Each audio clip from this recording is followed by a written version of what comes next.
사도행전 11장 1절로 18절 말씀 제가 봉독하겠습니다. 유대에 있는 사도들과 형제들이 이방인들도 하나님의 말씀을 받았다 함을 들었더니 베드로가 예루살렘에 올라갔을 때에 할례자들이 비난하여 이르되 내가 무할례자의 집에 들어가 함께 먹었다 하니 베드로가 그들에게 이 일을 차례로 설명하여 이르되 내가 요빠시에서 기도할 때에 황홀한 중에 환상을 보니 큰 보자기 같은 그릇이 네 기에 매여 하늘로부터 내려 내 앞에까지 드리워지거늘 이것을 주목하여 보니 땅에 네 발 가진 짐승과 들짐승과 기는 것과 공중에 나는 것들이 보이더라.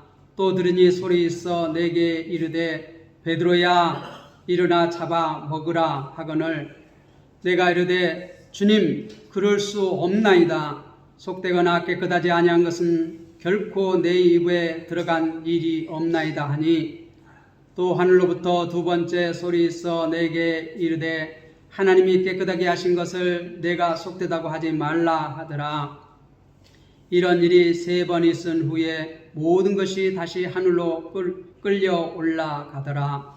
마침 세 사람이 내가 유숙한 집 앞에 서 있으니 가이사랴에서 내게 보낸 사람이라. 성령이 내게 명하사 아무 의심 말고 함께 가라 하시매 이 여섯 형제도 나와 함께 가서 그 사람의 집에 들어가니 그가 우리에게 말하기를 천사가 내 집에 서서 말하되 내가 사람을 요빠에 보내어 베드로라는 시몬을 청하라.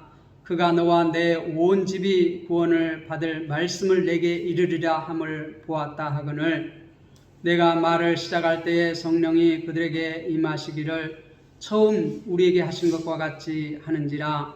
내가 주의 말씀에 요한은 물로 세례를 베풀었으나 너희는 성령으로 세례를 받으리라 하신 것이 생각났노라. 그런즉 하나님이 우리가 주 예수 그리스도를 믿을 때에 주신 것과 같은 선물을 그들에게도 주셨으니 내가 누구이기에 하나님을 능히 맡겠느냐 하더라. 그들이 이 말을 듣고 잠잠하여 하나님께 영광을 돌려 이르되 그러면 하나님께서 이방인에게도 생명 얻는 회개를 주셨도다 하니라. 아멘.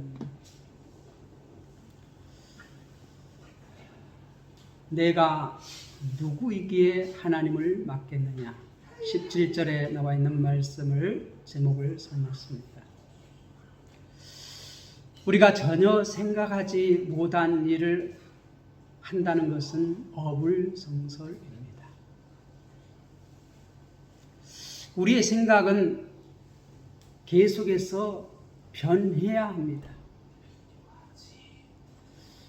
우리의 생각이 변하지 아니하면 우리의 생각은 클 수가 없습니다. 나이가 들어갈수록 우리의 생각이 변한다는 것은 참으로 어렵습니다. 공부를 많이 하고 어떤 생각이 딱 정리되어 이렇게 있으면 그 생각을 바꾼다는 것이 쉽지가 않습니다. 그런데 우리는 어떤 이 생각을 정리를 자꾸 해야 합니다.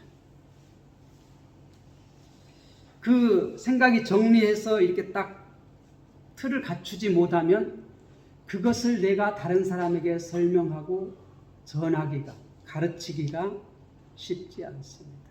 못합니다. 분명히 내가 알고 있는데 이것을 다른 사람에게 전하거나 가르치지 못합니다.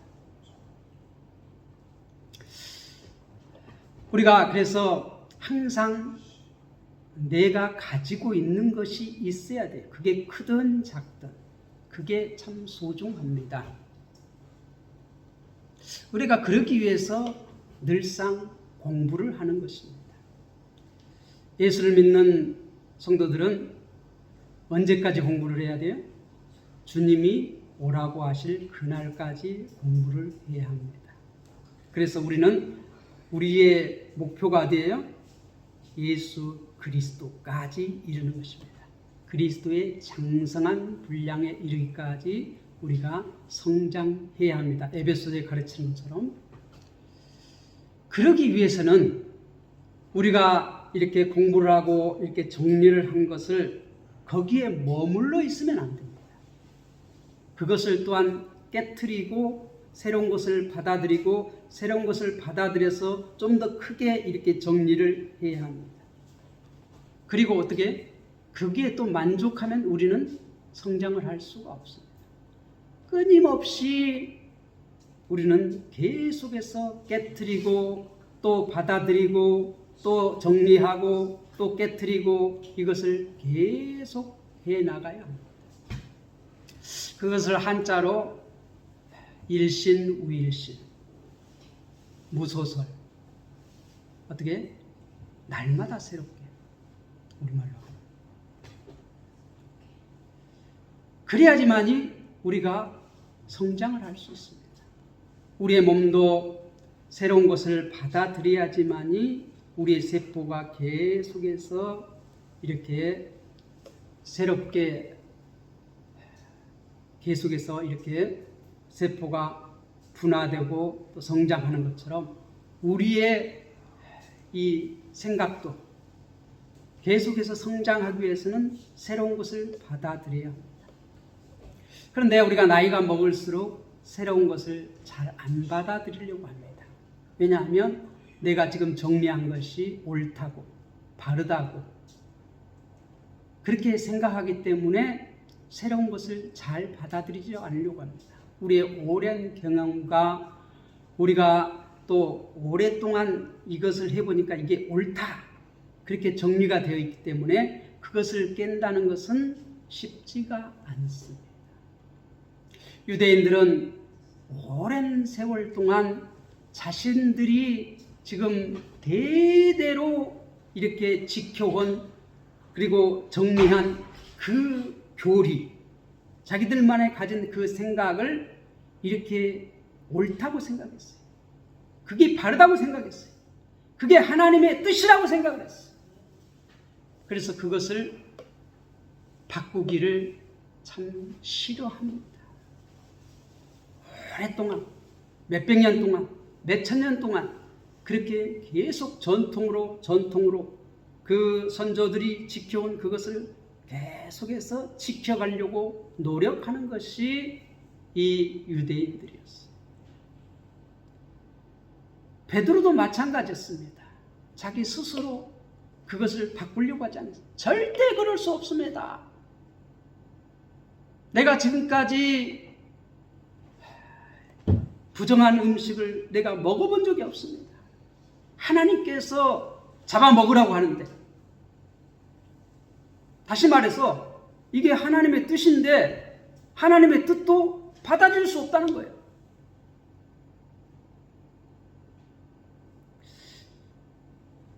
그러한 베드로를 하나님께서 생각을 바꾸시기 위해서 3번씩이나 설명을 했습니다. 나무라지 아니하시고 3번씩이나 그 환상을 통해서 이렇게 설명해서 또 그것을 이렇게 잘 이해 못하기 때문에 성령님께서 어떻게 해요? 내가 그 보낸 사람들이 지금 문 앞에 있으니까 내가 의심하지 말고 따라가라. 그렇게 따라가서 어떻게 해요? 이 고넬료 집에서 하나님의 말씀을 전할 때 그 성령이 임하신 걸 보고 그때서야 하나님은 만유의 주 되심을 고백하면서 자기의 생각을 바꿨습니다. 자기가 바꾼 게 아니에요. 하나님께서 바꿔줬습니다. 그런데 이 예루살렘 교회도 이 자기들이 지켜온 그 전통, 그것을 고집하면서 지금 베드로가 이제 이 가이사랴에서 복음을 전하고 이제 예루살렘에 돌아왔는데 이 베드로를 이렇게 비난합니다. 어떻게 그럴 수가 있습니까? 당신이 유대인의 사도로서 어떻게 이방인과 함께 먹고 같이 지낼 수가 있습니까? 그렇게 비방을 합니다. 오늘 말씀을 통해서 한번 자세히 살펴보겠습니다. 유대에 있는 사도들과 형제들이 이방인들도 하나님의 말씀을 받았다 함을 들었더니 베드로가 예루살렘에 올라갔을 때에 할례자들이 비난하여 이르되 내가 무할례자의 집에 들어가 함께 먹었다 하니, 이것은 강력한 비난입니다. 2절 마지막에 비난하여, 뭘 비난합니까? 내가 무할례자의 집에 들어가 함께 먹었다. 이방인의 집에 들어가 하나님의 백성이 아닌 그들과 함께 먹었다는 거예요. 함께 먹었다는 것은 뭐예요? 부정탔다 이 말이에요. 부정하다 이 말이에요. 하나님께서는 이방인과 함께 하지 말라고 했는데 어떻게 그럴 수가 있느냐. 그렇게 강력하게 비난한 것입니다. 지금 한국교회 이런 생각으로 하면 이것들 이게 뭐야 이거. 하나님께서 하라고 했는데 이걸 비난해? 이렇게 생각할지 모르지만 여러분 생각해 보세요. 지금 우리가 농사를 이렇게 지금 짓고 있는데 오랫동안 내가 농사를 짓고 또 어떻게 방법을 그렇게 고수해 왔어요. 그런데 그렇게 해서 잘 됐어요. 그런데 그거를 바꾸려고 해요. 바꾸라고 해요. 그러면 쉽게 바꿀 수 있습니까? 없습니까? 쉽게 바꿀 수 없습니다. 이제 보면은 이렇게 농사를 새로운 어떤 방법을 받아들이는 것도 이렇게 보면은 다른 사람이 해서 그게 잘 됐을 때 그 다음에 바꿉니다. 그걸 보고 나서. 보기 전에는 절대 안 바꿔요. 절대 안 바꿔요. 이게 바꿀 때도 어떻게 돌다리도 두드려 보고 걷는다고 그게 확실한지 또 정확하게 공부를 하고 나서 그 다음에 이렇게 이게 확신이 섰을 때 내 방법을 포기하고 새로운 방법을 받아들입니다. 하물며 우리의 생각이 지금까지 오랜 시간 동안 우리의 선조들이 지켜왔던 그것들을 포기하고 새로운 것을 받아들인다는 것은 쉬운 일이 아닙니다. 안 됩니다. 못 바꿉니다. 그러니까 베드로의 생각을 바꾸기 위해서 하나님께서 친히 어떻게 3번씩이나 자세히 가르쳐주고 또 성령님께서 어떻게 그 생각을 바꿀 수 있도록 이렇게 말씀하시고 또 그가 가서 복음을 전할 때에 그 성령님께서 그들에게 임함으로써 하나님께서 먼저 행동을 하시고 보여주심으로써 베드로의 생각이 변화가 됐어요. 그와 마찬가지로 지금 베드로가 예루살렘 교회에 돌아왔을 때 무할례자들과 어떻게 함께 먹을 수 있느냐? 이렇게 말할 때에 베드로가 어떻게 하는가 보세요. 4절에 보면 그들에게 이 일을 차례로 설명하여, 베드로가 자신이 생각을 바꿀 때에 하나님께서 어떻게 했어요? 차근차근 설명해주고 말씀하시고 하나님께서 먼저 행동을 하시고 보여주시고 그렇게 친히 이렇게 해주셨을 때 그때서야 이 베드로가 자신의 생각을 바꿨어요.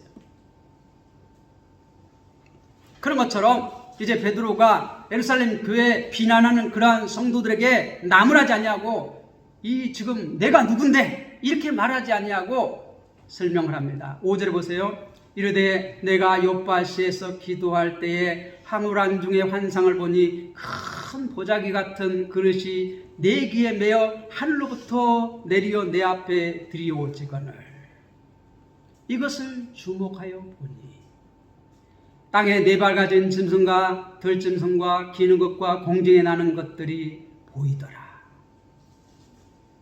자기가 경험한 것, 하나님께서 이 기도할 때 환상 중에 보여주신 그것을 자세하게 설명을 합니다. 그리고 또 들으니 소리 있어 내게 이르되 베드로야 일어나 잡아 먹으라 하거늘. 내가 이르되 주님 그럴 수 없나이다. 속되거나 깨끗이 아니함은 결코 내 입에 들어간 일이 없나이다.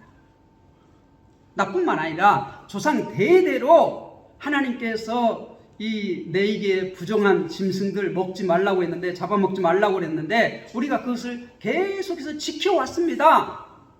그러니까 나도 결코 그럴 수 없나이다. 그렇게 대답했는데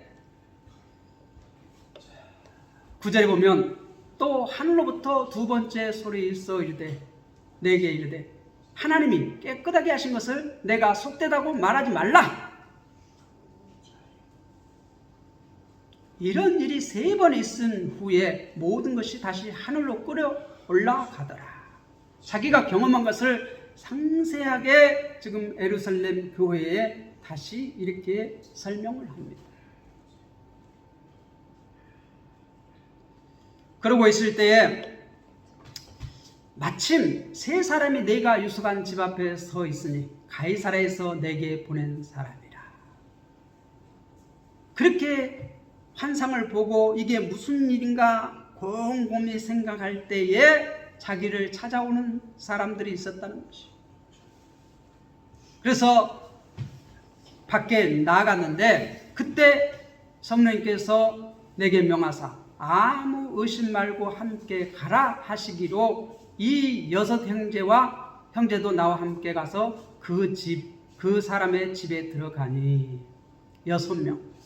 그러니까 가이사랴에서 온 3명과 또 베드로와 함께 있던 유대 제자들 3명이 함께 갔다는 거예요. 그래서 총 몇 명인가요? 7명. 베드로까지 7명. 그 하늘에서 내려온 보자기, 내기, 큰 그릇인데 이 그릇이 뭐 같다고요? 보자기 같다는 거예요. 그런데 네 기퉁이를 메어서 이렇게 내려와서 이렇게 자기 앞에 이렇게 보이건을 자세히 봤다는 거예요. 자세히 보니까 어떻게 거기에 4발 가진 짐승, 또 들짐승, 공중에 나는 새 할 것 없이 총망라해서 먹을 수 있는 거, 먹을 수 없는 거 다 뒤섞여 가지고 다 들었다는 거예요. 근데 그거를 하늘에서 소리 있어서 뭐라고요? 잡아먹으라. 그러니까 내가 이건 도저히 먹을 수 없습니다. 그렇게 말했을 때 하늘에서 소리가 있어 뭐라고요? 하늘에서 소리가 있다는 건 뭐예요? 유대인들의 관점에서는 하늘에서 소리가 있다. 하늘 그 말은 뭐예요? 하나님이란 말이에요. 이들은 하나님을 말하기를 꺼려요. 이름을 부르기를 싫어해요. 그래서 하늘이라고 말하고 하늘에서 소리 있어 그렇게 말하는 거예요. 왜요? 율법에 그렇잖아요. 하나님의 이름을 망령되이 일컫지 말라 그랬잖아요. 그래서 하나님의 이름을 그들은 입으로 이렇게 말하지 않냐고 하나님의 이름만 나오면 뭐라고 불렀어요? 아도나이. 우리로 말하면 주님 그렇게 불렀어요. 읽었어요. 쓰기는 하나님의 이름을 써놓고 그걸 읽을 때는 뭐라고 읽었어요? 주님이다. 아도나이라고. 네, 괜찮아요. 놔두세요. 네. 자, 그렇게 하던 그러한 습성에 따라서 이 하늘에서 소리 있어. 그러니까 하나님께서 말씀하시기를 뭐라고 말해요? 하나님께서 깨끗하시 한 것을 속되다고 하지 말라. 내가 속되다고 하지 말라. 그래도 이게 이제 의심을 하고 있으니까, 베드로가 의심을 하고 있으니까 이 3명의 손님이 자기를 찾아왔을 때 성령님께서 뭐라고 말해요? 내가 그들을 보냈으니까 의심하지 말고 따라가라. 그래서 이 6명이 함께 갔다는 것이.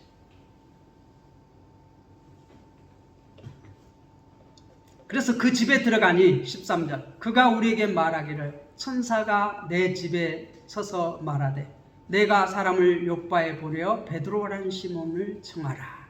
그가 누구예요? 예, 이 지금 베드로를 초청한 사람. 이 베드로를 초청한 그 사람이 지금 그 말하는 것이요. 천사가 내 집에 서서 말하되 내가 사람을 욥바에 보내어 베드로라는 시몬을 정하라. 그렇게 말해서 그가 너와 내 온 집이 구원받을 말씀을 내게 이르리라 함을 보았다 하고. 그가 누구예요? 베드로. 너와 내 온 집이 구원을 받을 만한 말씀을 내게 이르리라 함을 보았다. 이 말은 누가 하는 것이죠? 가이사랴의 이 고넬료라고 하는 사람이 하는 말을 지금 베드로가 그대로 다시 예루살렘 교회에 지금 보고하는 것이에요. 내가 말을 시작할 때 그렇게 해서 지금 가이사랴 고넬료의 집에 가서, 이게 여기서는 지금 11장에서는 고넬료란 말이 안 나옵니다. 왜? 예루살렘 교회에 굳이 그 말을 할 필요가 없어요. 이 베드로가 말을 시작할 때 성령이 그들에게 임하시기를 처음 우리에게 하신 것과 같이 하는지라. 이 예루살렘 교회 오순절 성령이 임하는 것과 같이 똑같이 지금 이 고넬료 집이, 이방인 그 사람 집에 성령이 임했다는 것이에요. 그래서 내가, 이 베드로가 주의 말씀에 요한은 물로 세례를 베풀었으나 너희는 성령으로 세례를 받으리라 하신 것이 생각났노라. 그냥 놔두세요. 괜찮아요.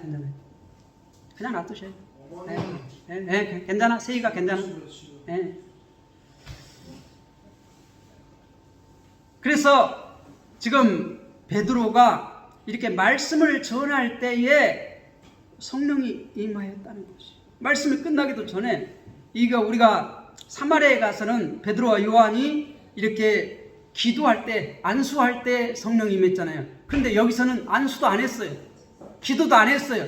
말씀을 전파하고 있을 때에, 마치 우리가 지난주에 생각할 때 이게 하나님께서 벗은발로 나와서 맞이한 것처럼 이 이방인들에게 복음을 전하고 있을 때에 성령이 임하였다는 거예요. 그런데 그 성령은 처음 이 예루살렘 교회가 마가다락방에 모여서 기도할 때에 오순절 성령이 임한 것 같이 똑같이 임했다는 것이죠.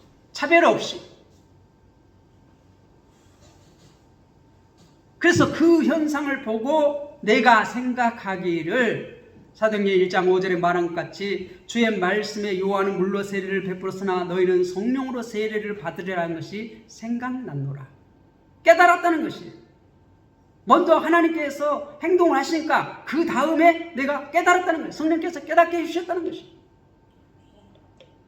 그래서 17절에 그런즉 하나님이 우리가 주 예수 그리스도를 믿을 때에 주신 것과 같은 선물을 그들에게도 주셨으니. 선물 뭐예요? 성령님. 아버지께서 가장 좋은 선물을 너희에게 주시리니 그렇게 약속을 했는데, 그 약속하신 성령을 오순절 마가 다락방에 예루살렘 교회의 120문도가 기도할 때에 내려주셨던 선물을 주셨던 것과 똑같이 지금 이방인 고넬료의 집과 그 식구들과 모든 그 친구들에게 똑같은 선물이 그들에게도 주어졌다. 그렇게 말합니다. 차별하지 않고, 이방인이라고 차별하지 않고, 내가 누구이기에 하나님을 능히 맡겠느냐? 내가 누구이기에 하나님을 능히 맡겠느냐 하더라. 그럴 수 없다는 거예요.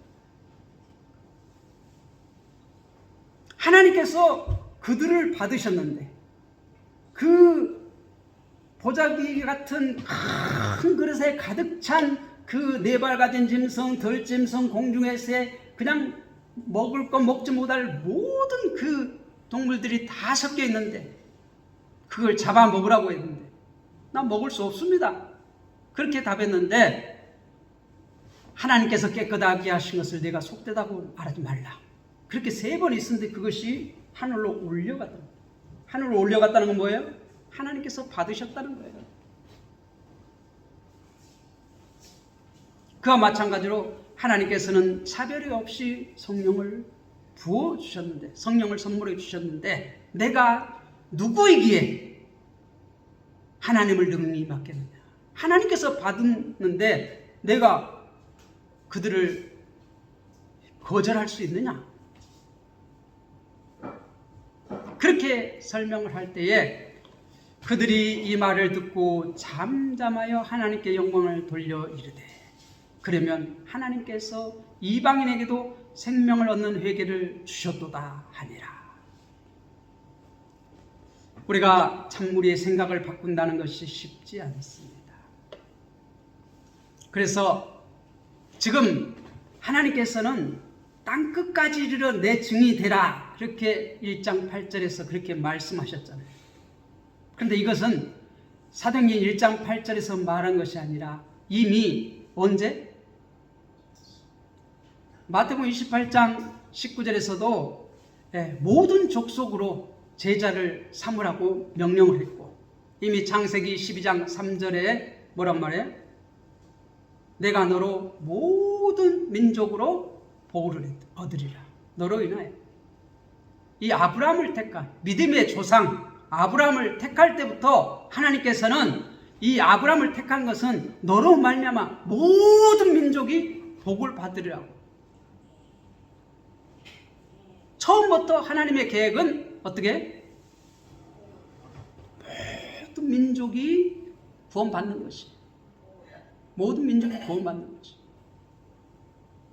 그래서 이제 때가 돼서 이제는 어떻게 해야 돼요? 이제 이방의 복음이 이제 퍼져 나가기 위해서 하나님께서 어떻게? 그들이 지금 꽉 닫혀 있어요. 생각이 닫혀 있어요. 붙잡혀 있어요. 자기들의 생각이 붙잡혀 있어요. 하나님의 그걸 뜻이라는 거예요. 하나님의 뜻이라고 하면 어떻게?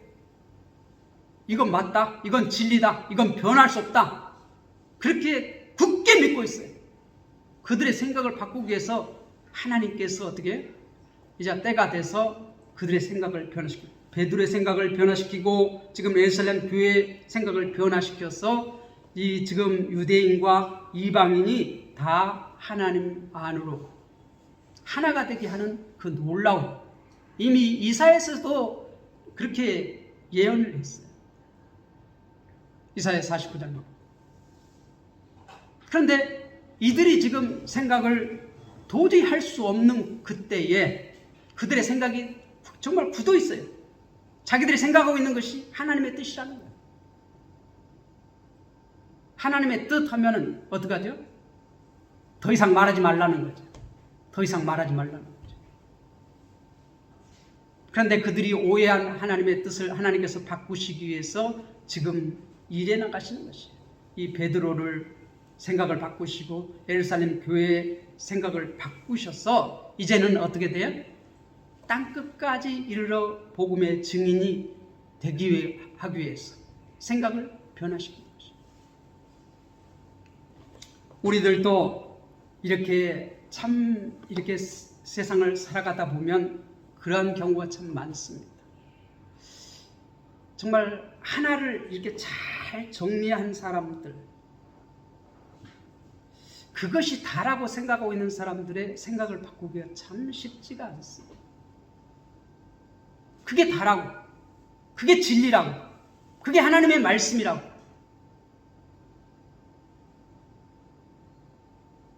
근데 하나님은 참으로 크신 분이에요. 하나님은 우리가 생각하는 것보다 훨씬 크신 분입니다. 하나님은 우리가 생각하는 것보다 훨씬 풍성하신 분입니다. 우리가 하나님의 말씀인 이 성경 66권 계시의 말씀도 하나님이 주신 것이고, 또 우리가 일반 계시인 이 세상 모든 지식과 모든 것도 하나님이 주셨습니다. 믿습니까? 이 계시의 말씀은 우리가 구원받고 하나님의 백성으로 살아가기에 충분할 만큼 계시예요. 더 이상의 계시가 필요치 않습니다. 그런데 우리 성도들이 이 계시만이 다다 그렇게 생각하고 일반 계시를 무시하는 사람들이 있어요. 그런데 구원받은 백성이 하나님 나라의 풍성함을 누리기 위해서는 일반 계시가 필요해요. 일반 계시를 무시하면 하나님의 그 풍성함을 우리가 누릴 수가 없어요. 그래서 우리는 어떻게 해야 돼요?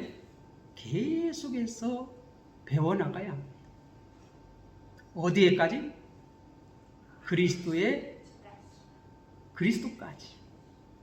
에베소의 가르침에 따르면 예수 그리스도의 풍성한 데 이르기까지 우리는 성장해 가야 합니다. 우리의 생각을 그래서 계속 바꾸어 나가야 합니다.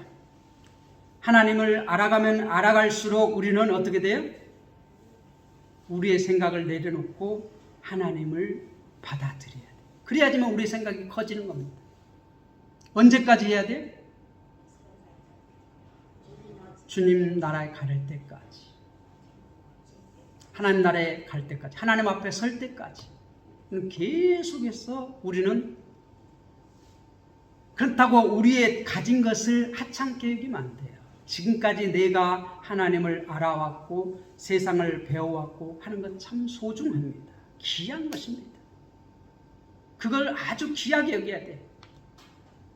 그런데 거기에만 머물러 있으면 우리는 성장할 수 없어요.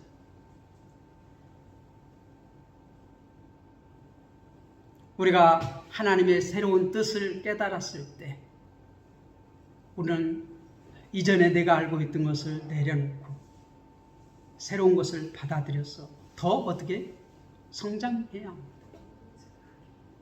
하나님은 우리를 성숙시키기 위해서, 성장시키기 위해서 가장 좋은 선물인 성령님을 우리에게 주시고 그 성령님께서는 우리의 진리를 깨닫게 하시고 어디까지 인도하세요? 하나님의 나라에까지 인도하십니다.